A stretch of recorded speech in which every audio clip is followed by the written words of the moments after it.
Alright guys, how's it going? It looks like I was having a little trouble getting the live video feed going, but looks like it might be live now.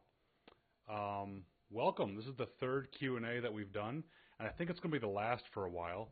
Unfortunately, this Q&A format, although it's fun and it gives me a chance to interact with you guys, it's a little hard for me to keep up with when I'm reading the comments and I'm trying to actually make points that make sense. So unfortunately, I think with this format, I end up getting to just the surface of each one of your questions. I don't really get to answer them in a good fashion. So because of that, I'll keep the Q&A format. I'm just going to only do it every so often, maybe once a month. I don't know. You guys tell me what you guys want it to be. What I have done, however, to fix that and to make it where I can get more in depth and I can handle topics to the level I think they need to be handled, is I finally started the podcast. So I settled on a name. I hope you guys like it, because I kind of like it. It's called Going Ballistic. I have to give credit to my wife for that one. That wasn't really her trying to insult me. That was just kind of like going green. Had something to do with shooting. You guys, maybe if you're following along as you're trying to learn, so you're trying to go ballistic. I don't know. I thought it was kind of cute. Give her some good credit for that name. So if you guys look right now, it's live on iTunes, it's live on Google Play, it's live on a whole bunch of places where you can find podcasts. There's only one episode, however, but it's the Going Ballistic podcast with Ryan Kleckner. Yeah, again, I think you guys should check it out. The first episode I put up there, I talked about gravity and its effect on the bullet. Now, that might sound dense, and maybe it probably was, but it was about a just shy of 20-minute podcast. And it wasn't getting into the huge math numbers. I mean, it got into explaining that, gravity is an accelerated force, that your bullet starts dropping the moment it leaves the barrel, even though it travels in arc to the target. It's actually falling the whole way. I talk about that a little bit. I talk about how you can compensate for it because it can be predictable, although all the other variables that I'm going to discuss in future episodes of the podcast, as you'll learn, are not going to be predictable. They're going to change. Looks like we got the first comment here on the post. Steve, book is en route. Awesome. Thanks for the support, man. By the way, you saw the video of me freehanding the Barrett at 1,000 yards. You, sir, are a badass. Props to the wife for the name. That's awesome. Thanks, guys. As I mentioned, I think on the last Q&A, the only hard part about that shot was walking away like I meant to do it. As you can hear, even me in the video before I do it, I say there's no way I'm going to hit it. But luck had it. There was a camera crew there. Luck had it. I actually hit it. And I'm probably not trying again. I think it's a safe bet. So in the podcast for you guys to check out, first off, if you're going to check it out and you like it even a little bit and you know that I have a chance to get better at it, subscribe, please. And also give it some reviews, because the better off you guys review it and the more subscribers I have to the podcast, the better featured it's going to be in iTunes and these other places that host the podcast, and the more people are going to find out about it. So if this Q&A can help feed that, awesome, let's do it. For those of you that are tuning in so far, as an incentive for you guys to tune in, especially you tuned in early, I'm going to give away one of the books. So sorry, Steve, I know you just bought it. Maybe you can get it as a gift to somebody else. If you don't have it already, or if you want it for a gift for somebody else, don't take it from somebody else. This book that I'm holding in my grubby paws, I'm going to give away tonight. All you have to do is go to this book's website at longrangeshootinghandbook.com, add it to the cart, and at the bottom left there's a spot for a coupon code. If you enter the coupon code Facebook, the book's yours for free. Now, I only put one coupon code out there, so the first one of you to do it gets the book for free. So first person that enters the code Facebook in the cart at the longrangeshootinghandbook.com gets this book. I'll autograph it for you, and we'll ship it out, and I appreciate you watching, and congratulations for being the fastest one, if it's you. So one of the questions I got to discuss before the podcast, before this Q&A started, I almost called it a podcast, although maybe I'll put this up for the podcast as well. Who knows? Maybe this will be an episode. The first question I got related to twist rate. The question was a pretty open-ended question on, hey, what's up with twist rate? Why does it matter? Does it really matter? What's the right twist rate for a precision rifle? And I have to give the answer that you all probably hate, but I give often, is it depends. There's no such thing as a bullet speed that we covered last week, by the way, that's more accurate. Remember, we talked about accuracy is about consistency. Actually, we talked about precision is consistency, but you get my point. And that a slow bullet might be more accurate than a fast bullet, and to not mistake a certain value as being inherently better than another value when it comes to just trying to hit a target. Now, if you're getting into a conversation about energy transfer to the target or things like that, okay, you're right. Or even wind drift, you have a point. I'm trying to make a point here that there's no magic number for any one of these variables. So, twist rate. Well, first off, you all know that rifles have twists in the barrel, right? Those twists are actually called rifling. That's how the rifle gets its name. So under federal firearms law, there's basic definitions for what type of firearms are what. And whenever I teach compliance issues, because for those of you that don't know, my day job, I'm a firearms attorney. Whenever I find a complicated issue, I try to remind everyone to go back to the basics. And the basics are we sure this is a firearm? For example, as a freebie here, a firearm is I'm going to overstate it to simplify it. It is something that expels a projectile by the action of an explosive. Technically, the definition is it's a weapon, but let's not get into that. So if it has an explosion and a projectile goes flying out, that's a firearm. So air rifles, not firearms. There's no explosion. A potato gun. If you make a potato gun with hairspray, firearm. If you make a potato gun with an air compressor, not a firearm. Same projectile, probably the same speed, but just something to think about. So that's a firearm. So a little freebie of information that you may not care about. Now, when you break down from firearm, there's bigger categories of firearms. We can call them, let's say, long guns and handguns. So long guns are typically rifles or shotguns. Well, the definition for a rifle is effectively a firearm, we know what that is now, that is designed and intended to be fired from the shoulder and has a rifled barrel. That's the definition. Okay? Now, there's exceptions to it, saying that like the barrel has to be over 16 inches long and the overall length must be over 26 inches long, or else it's considered a short-barreled rifle, but still it's a rifle. Designed and intended to be fired from the shoulder with a rifled barrel. Well, a shotgun is similar in that it's designed and intended to be fired from the shoulder with a smooth barrel. Now, the length for the barrel is a little different. It's 18 inches instead of 16 inches for short-barreled shotgun, but the overall length requirement is the same, 26. So I got into all this. Why? Because parts matter. These little details about guns aren't just things for me to geek out about. They matter because even just legally, they fundamentally define a firearm. So designed and intended to be fired from the shoulder with a rifled barrel makes it a rifle. That means if you designed and intended the firearm to be fired off of my forehead, it's not a rifle. That's why the SIG brace works, because it's not designed and intended to be fired from the shoulder. Whether or not it actually is, it doesn't matter.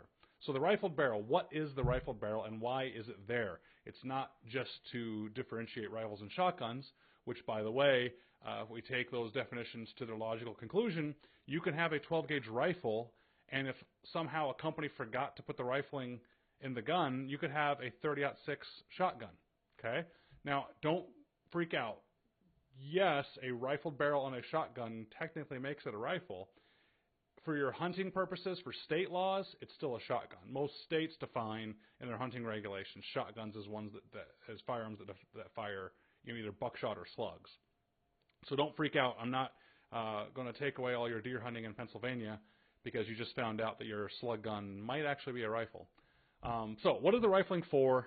Let's talk about that. The rifling spins the projectile. That's it. There's two major ways to stabilize a projectile. Well, three, but two major. Fin and spin. Fin is like a rocket. You put fins on the rocket. They help stabilize the projectile, keep it going straight.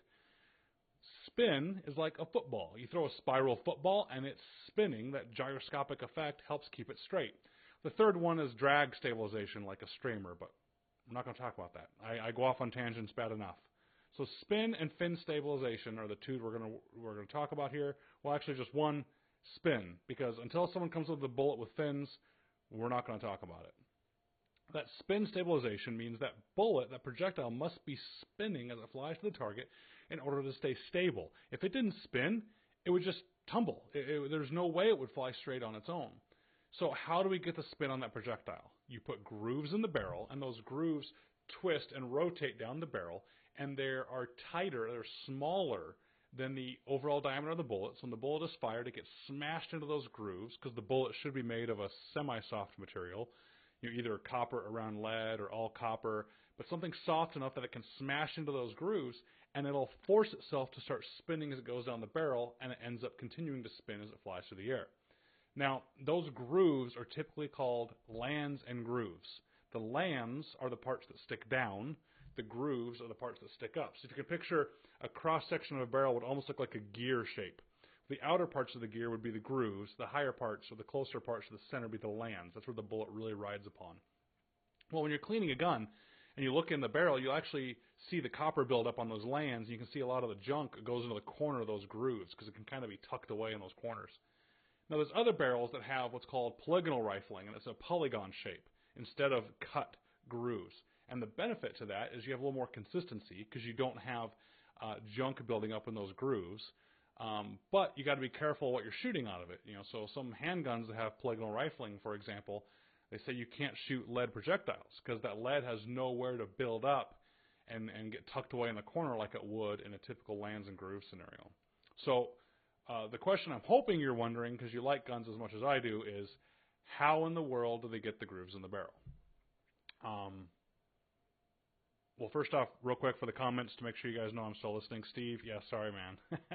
Yeah, if you didn't buy it, 25% of the book's price goes to charity. He said, of course, I give away a free one after he buys one, but he makes a good point about going to charities. He's right. So you guys can get the free book if you want. Just know that 25% of nothing is nothing. But if you bought the book, 25% of the proceeds go to charity. And so far, you guys have helped raise thousands every month for those charities. The Sua Sponte Foundation and the Special Operations Warrior Foundation. If you guys don't know anything about those charities, here's my little plug. Look on the page and check them out. Speaking of page, I'm going to digress a little further. I made this page for the book because I kind of did the book first. But now that I'm figuring out that I'm going to be doing more books and I'm doing podcasts and these live Q&As and I'm starting my YouTube video channel, I think I told you guys last week, I'm getting it all set up right now. I'll be doing YouTube instructional videos for you all. Now that I'm putting all this together, it kind of doesn't make sense to have a Facebook page just for the book. So if you guys are savvy about this stuff, about marketing and branding, please, by all means, reach out to me and let me know. But my plan so far is I'm probably just going to change the name of this page to my name. I hope it doesn't throw you guys off too much, but this page can then be the hub for everything, including the book and these live Q&As. Because eventually we're going to get these topics and these podcasts off of long-range shooting, and it may not make sense to be on here. So if anyone thinks that's a horrible idea, tell me now, okay? Or forever hold your peace. Eddie just left a comment that he loves the book. He just got it. Thanks, Eddie. I appreciate it. The feedback has been wonderful for the book. You guys really help out not only by buying it, but by telling other people. I think this book is really sold on word of mouth and by reviews, like on Amazon and places like that. So keep it up, guys. I really appreciate it. I'm working on the next one now. I hope to have it done by December 1st. You guys can already see a sneak peek of the cover and the mock-up of what it looks like on my website at ryankleckner.com. Tease it out there to see. I'm going to go look right now and see if anyone has claimed the free book yet. Let's see. The page is refreshing right now. Holy cow. From what I see, nobody's claimed it. And we have a little over 10 viewers right now watching. So for those of you that may have just tuned in, I'm giving away a free book, this specific one. If you go to the longrangeshootinghandbook.com and you order the book in the shopping cart, if you enter the code Facebook, you'll get a free book. First person, there's only one, first person to enter the code Facebook when they're checking out will get a free book. This one, I'll send it to you, I'll autograph it, and I'll appreciate your support, but not as much as I'd appreciate it if you bought it. But still, free book. You can't turn that down. Also, in the podcast, I threw 50 coupons out there for 50% off the book. So if you listen to the podcast, you'll get a code that you can use for half off, and there's a whole heck of a lot more of those coupons for you to use.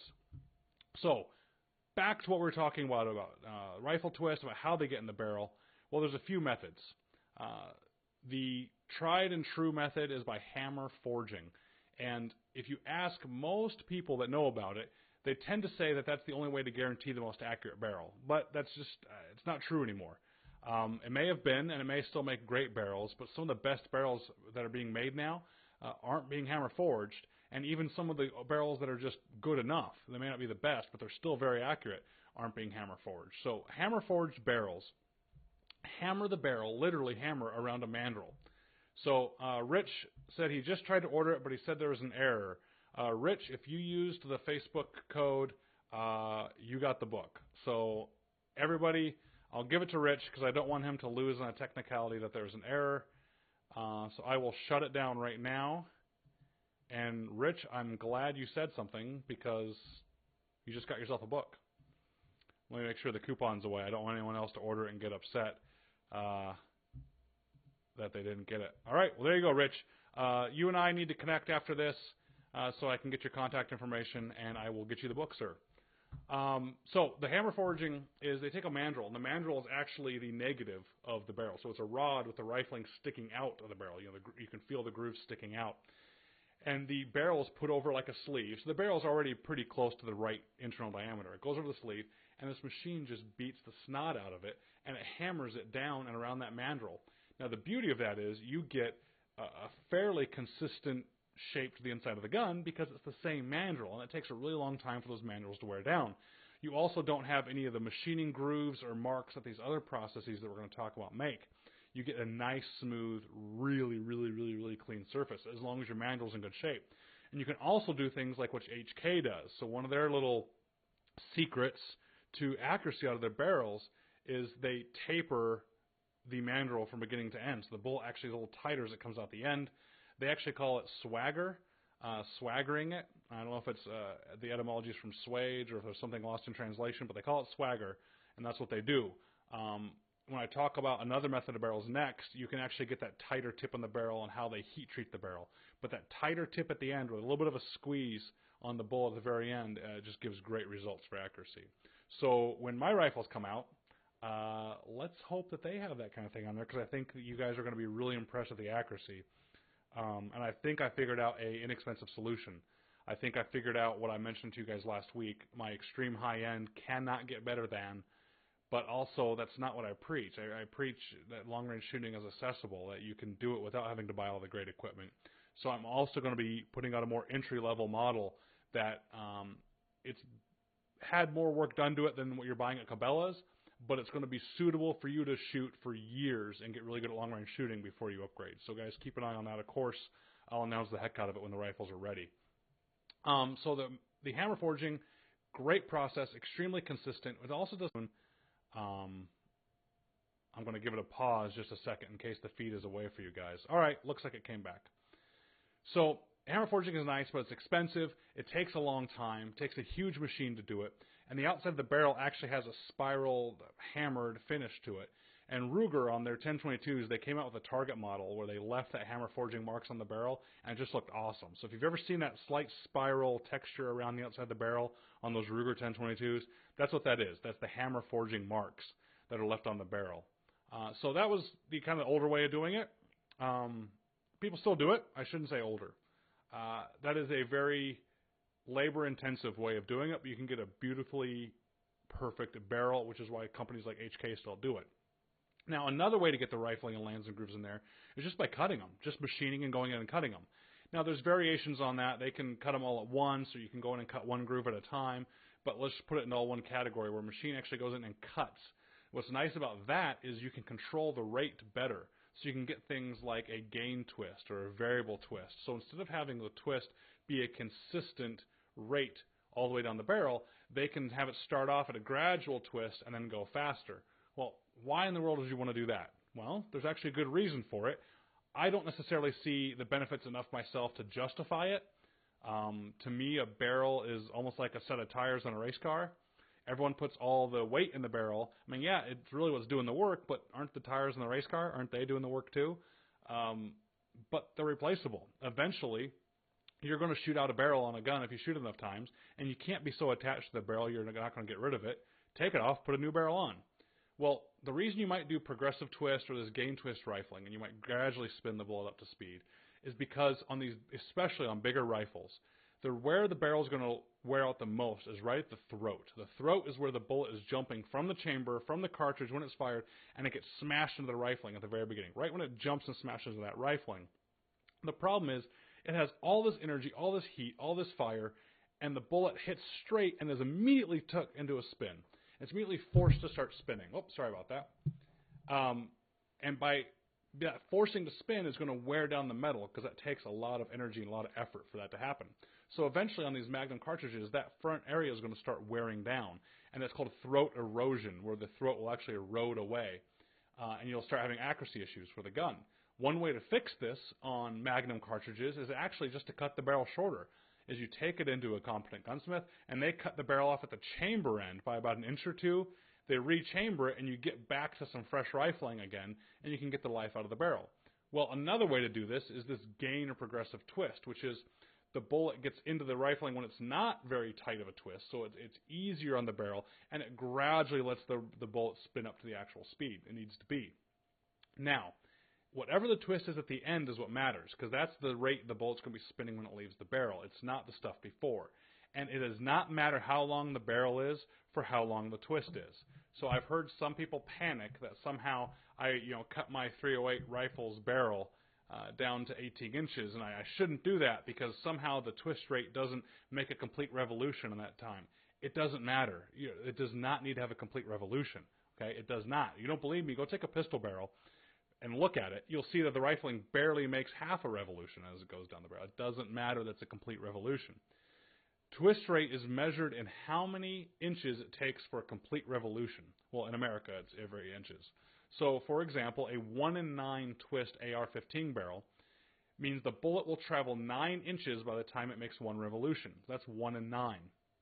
A 1 in 7 inch twist barrel, even though the number is lower, even though the 7 is lower than the 9, it's a faster twist barrel because it only takes 7 inches for a complete revolution. So a 1 in 7 is fast, a 1 in 8 is medium, and a 1 in 9 is slow for AR-15s. So why in the world do they make all these different twists? Well, different twists work for different bullets. Okay, I want to save that for a second. I'm going to tell you about the last type of rifling that's really popular now, and people are getting good results. It's button rifling. Is you take the cut rifling. People call it either broach cutting, where you can do it all at once. They can actually machine it. But the button rifling is they take the barrel and the hole is already drilled and maybe polished if they want to the right size, the right diameter or caliber in the middle. And a rod is stuck through the barrel, and on the end a button. Sometimes these things are only about an inch long, very hard material that has little tiny angled grooves cut in that button. And that button, when it gets screwed onto the rod and it gets pulled back through the barrel under extreme force, it goes in and those little teeth start to cut and it turns itself. So those angles allow it to just dive in and twist on its own as it gets forced through the barrel. And when it pulls through, the barrel's rifled. On a button rifled barrel, you can see the grooves big time. On cut rifled barrels, sometimes you can see the machining marks. But on button rifled barrels, you definitely can. You can look down and you can see the streaks because you're just forcing metal on metal to get through there. So button rifling was always seen as like the cheapest thing going. That was how they got just really inexpensive guns. And just lo and behold, companies like Savage started figuring out how to make extremely accurate rifles inexpensively, and it became a selling point. Hey, look at this barrel. It's a button rifled barrel. Well, it never was a great selling point before, but now it can be because some of these rifles, they figured out the button rifling and how to do it so well that it can make the overall rifle so inexpensive. You have a great value. And a lot of the benefit is done on the heat treating and things like that. So, for example, when I mentioned earlier about getting the tip smaller on heat treating, there you can put it in a kiln to heat treat the barrels. And for the last 20 minutes or so, I've seen they can crack the top of the kiln to let some cool air in, which helps the tip of the barrel shrink up. Just little tips and tricks for you about what they can do. But that's button rifling. And I talked about the twist, and I said I'll get back to it. Here I am. So 1 in 9 twist, 1 in 8 twist, or 1 in 7 twist. Well, 1 in 9 twist is nice and slow. Remember, even though the 9 is the biggest number, it's because it takes more inches to get that one revolution. Well, the slow twist works better for lighter bullets. You don't need to spin a bullet more than it needs to be spun. Matter of fact, you spin a bullet too much, you can actually have the bullet explode. The bullet can pop, can disintegrate, or pull apart in midair if it's spun too fast. Because remember, these things are screaming fast horizontally. It doesn't make the bullet be like a buzz saw. Okay. Yes, it's spinning an incredible rotations per minute when you look at the RPM of a bullet, but that's because it's going horizontally like crazy. I can prove it to you that it's not spinning like a buzz saw as it like goes through a target because it's only spinning one rotation every 9 inches. That is hardly a buzz saw. Make sense? Okay. So if you can get away with it, you want a lighter twist because you don't want to force the bullet to sit there and spin in the barrel. You don't want to lose velocity. You don't want to build up heat in the barrel. You don't want to wear the barrel down. And you don't need to overspin it. Well, a light bullet doesn't need as much spin to stabilize. So you can do a 1 in 9 twist. So like standard commercial grade ARs, like just an inexpensive AR is most likely going to be 1 in 9 inch. And that's because the most popular plinking ammo is 55 grain 223, and 1 in 9 inches works great with 55 grain 223. Now, I wish all the manufacturers would stop it and do a 1 in 8 twist, which is a nice medium ground, for the reason I'll explain in just a second. The 1 in 7 twist, the tight twist, is needed for heavy bullets. So if you want to shoot 75 or 77 grain 223 and have your AR be like an SPR or shoot for accurate groups or for distance, which is what you need those heavy bullets for, you're probably not going to have good luck with a 1 in 9 inch twist barrel. It's not enough twist. The bullet won't be spun fast enough, and it won't be very accurate. So a 1 in 9 barrel might shoot the 55 grains decent and the heavy ones horribly, where the tight twist 1 in 7 will shoot the heavy ones great, and it actually might shoot the 55 grains horribly. Might. So the 1 in 8 twist is the happy medium in the middle, and I've seen 1 in 8 twists work great with the heavy bullets and with the light. I don't know why they all just don't go with 1 in 8. I don't even know why a 1 in 9 is still made, because the 1 in 8 does the job for the light ones just as well, and it still allows you to put accurate ammo in there, the heavier bullets, and get some performance. Where at the 1 in 9, you're just painting yourself in a corner and only going to be able to use certain ammo. Now, I said might. Might because I've seen rifles from manufacturers that make like a 1 in 9 inch twist bolt action 223 that's supposed to be like a tactical or a sniper style rifle, and I can't figure it out. I don't understand who makes the decision to make it 1 in 9 when you're going to be shooting these heavy match grade bullets. But I tell you what, I've seen a couple of them shoot really well. I've seen a lot shoot horribly, but a couple have surprised me. I mean, there are guns that say 1 in 9 right there on the barrel and shoot heavy bullets great. They shouldn't do it, but they do. And all I'm bringing this up to remind you is, one, I'm wrong sometimes, but two, there's a little bit of voodoo to shooting. There's a little bit of mystique, something that you can't always put your finger on. So guys that are always worried about the calculator and always worried about the spreadsheet on exactly what components are going to be in the gun, and they have it not shoot well, they might be surprised. I had a friend down here, I won't out his name on Facebook, who was building an AR-10, and he had mentioned to me he had problems with the barrel, and I told him, oh, you got to go with this company. It's going to be the best. You're going to have a great barrel because these specs are great here. He ended up having a gun that had so many specs that were all mix-matching, not working, but on paper they should have worked great. The gun just wasn't working for him. So be careful. Set yourself up and get the right twist if you need it. You need to research it for your cartridge because before you ask, yes, every single cartridge and bullet weight is going to need something different. In the book, I mention it. I talk about twist rate in the book. I talk about the Miller twist rule, and I explain what the twist rule is and how you can do the calculations to figure out the perfect twist for your cartridge. And then right after that, I tell you that I've never used it, and I don't think you should either, because first off, you're probably not ordering your barrels with a custom twist anyway. But if you are, and you're calling this custom shop to order a custom barrel, ask them what they've seen as the best results, because they're going to know with their barrel what's been great. Don't reinvent the wheel. People have already done it for you ahead of time. So call up, ask, or look at offerings that are on the table. Realize that higher-end AR-15s that are for accuracy have 1 in 7s or 1 in 8s. The lower-end ones have 1 in 9s. There's a reason for that, and try and figure it out. So I might have just beat that to death. I hope I got into it enough. You might have learned something about at least the methods about how the rifling is put into a barrel, what the numbers mean for rifling, why you would want tighter or slower twist, and it all comes down to the bullet weight and actually the bullet length a little bit too, but I digress. I hope that answered the question. I don't know if we're having an issue with the feed still. Everything looks like it froze on the Facebook page for me, so I'm going to refresh it here and see if anyone else has posted any comments. If no other comments come in, then I guess we can end it here. And call it a good Q&A for just one. All right, we got a question came in. I appreciate it. All right, Corey. Oh, we got 2 questions coming in. Yeah, looks like I needed to refresh. Corey asked, what are my thoughts on barrel breaking for AR-10 with stainless steel? I think you mean breaking in, or you're referring to breaking in a barrel? Well, I'm probably going to be wrong here, but I've never worried about breaking in a barrel.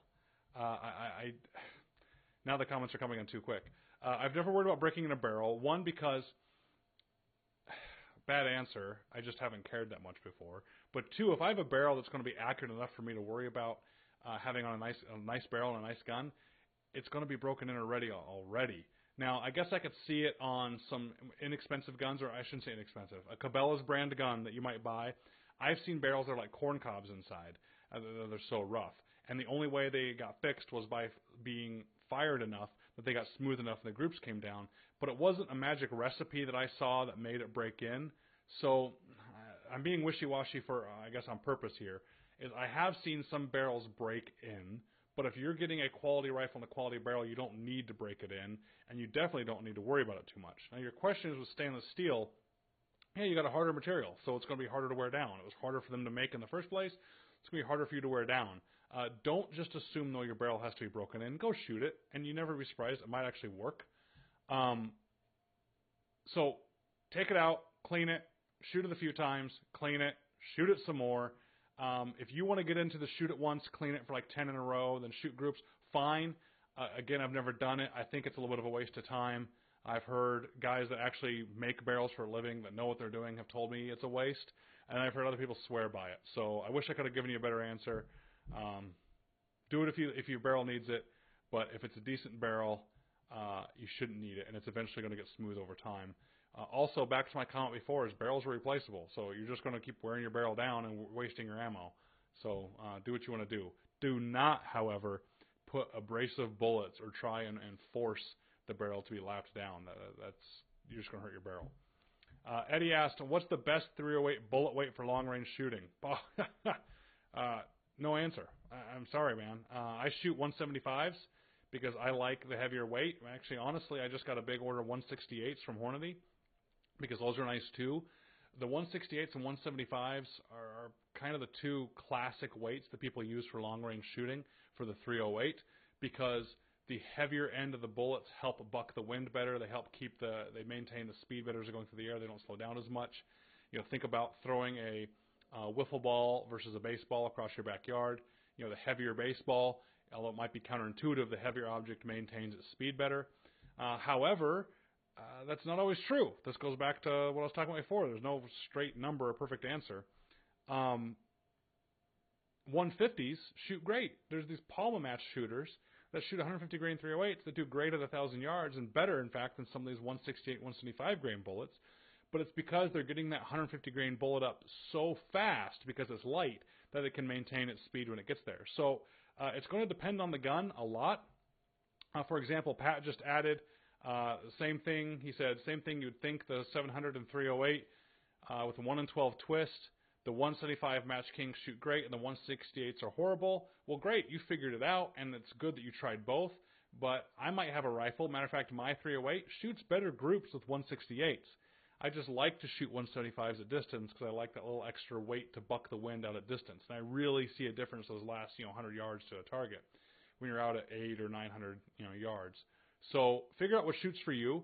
Even a certain weight but a certain shape bolt might be different.